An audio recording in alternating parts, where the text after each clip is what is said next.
Okay guys, you all know I've been working hard on scripting my videos more, and so far I've succeeded.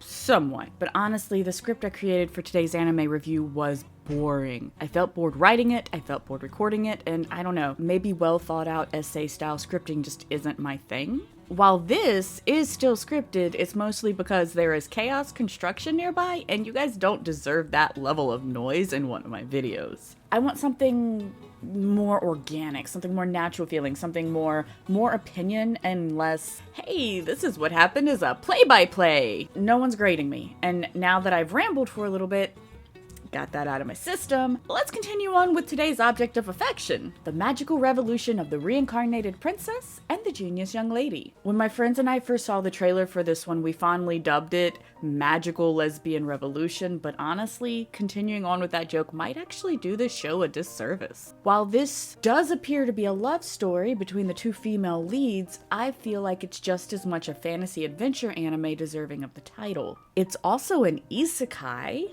but our Reincarnated Princess has done something I didn't think was possible.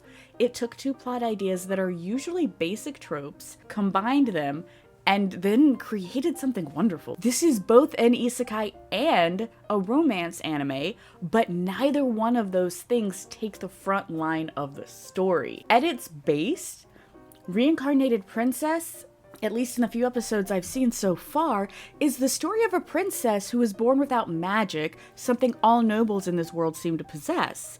Instead of wallowing in the misery of her supposed handicap, she utilizes the world around her and basically invents a science-based magic system that both the nobility with their magic and commoners without magic can use. So in addition to melding the isekai and romance genre, this show has also combined magic and science fiction. Heavy emphasis on the fiction though. So far there have been no long-winded explanations of the how and the why of her inventions.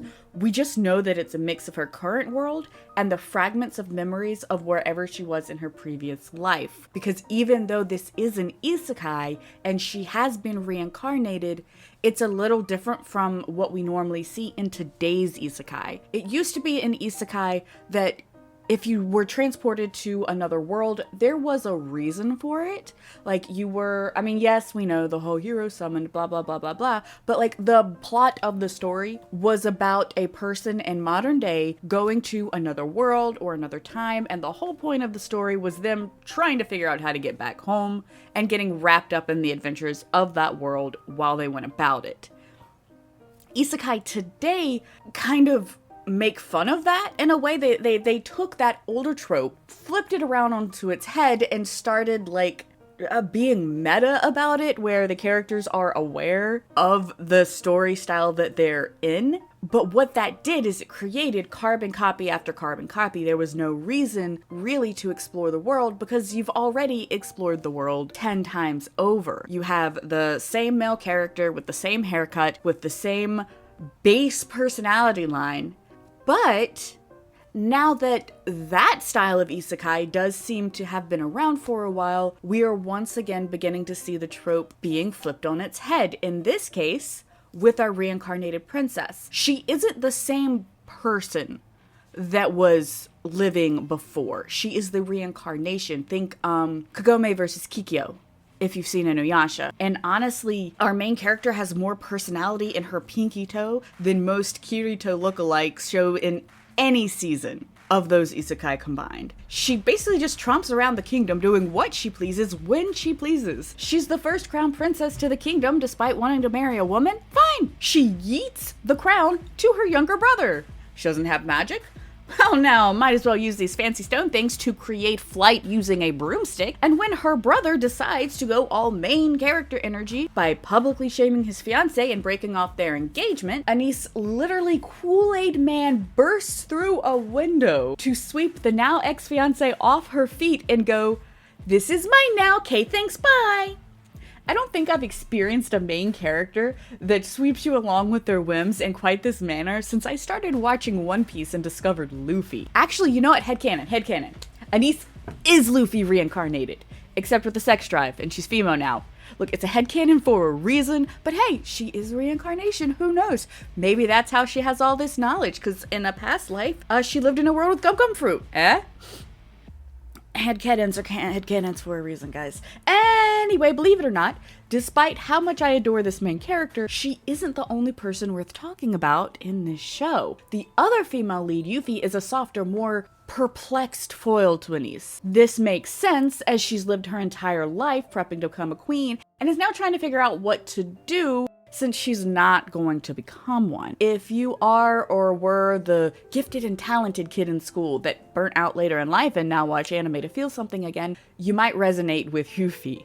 She has a significant amount of magical capability and is finally allowed to enjoy that again. She's also allowed to gain weight now that a wedding dress isn't being created for her over a period of several months. And at first, Yuffie doesn't really know what to do about her present situation. She's cautious of the Pomeranian levels of energy that radiate from Anise, but she's also intrigued by her. So we see a lot of situations where Yuffie definitely seems to have a lot of thoughts of your common nobility of, wow, there's a very specific way that things need to be done, and this girl does none of those things, and how do I interact with this? But it also shows her liking that. It shows her beginning to appreciate Anise's level of freedom and even envy it a little bit. And while we haven't had the Yuri on Ice episode 7 levels of couple confirmed, she's definitely feeling some type of affection towards Anise. The romance aspects of this show so far seem to be going at its own pace, giving us soft breaks from the chaos to just enjoy watching these two together. We even get the ballroom dance scene that I love so much from anime and books. Meanwhile, if these two potential lovebirds aren't enticement enough to watch, we also have this prince who seems to be wrapped up in some kind of political turmoil, fueled by his own jealousy and what I can only assume to be a huge dose of imposter syndrome. He thinks he is the main character. He thinks he is thebomb.com and all this stuff because, he's rescuing his true love who is below his station from the evil noblewoman that is also his fiance. Except we've seen that the fiance is nothing like that. My prediction is there's someone else behind the scenes, pulling the strings, nudging him along, seeing his feelings of inadequacy, and pushing on that. We also, though, have a feather-mucking dragon fight that is not CGI, and we have two dads who are just doing their best. Neither of these dads are best dads. They're not the best dads I've seen on screen even this season, as that award goes to buddy daddies, but it is so wonderful to see paternal figures taking a more actively positive role in fantasy escapism. I'm a little tired of the dad being either absent or just bad.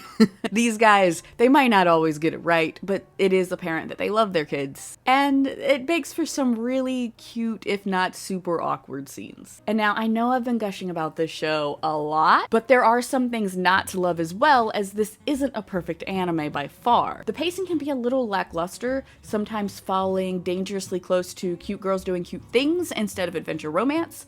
And while I don't hate not having to sit through giant monologues of this is the magic system and how it works, we actually know almost nothing about the magic systems in this world, and there are 2 of them. I'm not sure if only nobles can use magic or if only nobles are allowed to use magic. I'm also not sure how Anise's inventions work for herself and other commoners. We get a little bit of an explanation around episodes 4 and 5, but that information is given out sparingly and doesn't explain other questions that I have. We also have time jumps that left me a little bit confused. 1 second, there's gonna be a trial, and the next we're at a ball celebrating something, or there's also a dragon fight somewhere in there, but I can't remember where the dragon fight landed between the ball and the supposed trial. I have no idea what the priorities are plot-wise for this show. Even so, I've watched each episode as it aired, and I don't plan on falling off the magical lesbian revolution wagon anytime soon. But what do you think about the magical revolution of the Reincarnated Princess and the Genius Young Lady? Can you say it 3 times fast? Can you type it out 5 times in a row without backspacing or messing up? Because I can't. I tried. I really tried. I can't do it. However you feel about it, I'd love to hear from you in the comments. Just remember to keep things respectful. These are opinions after all, and everyone is entitled to have them. Thanks for watching, folks. This has been a more casual LuuluSoul, signing off.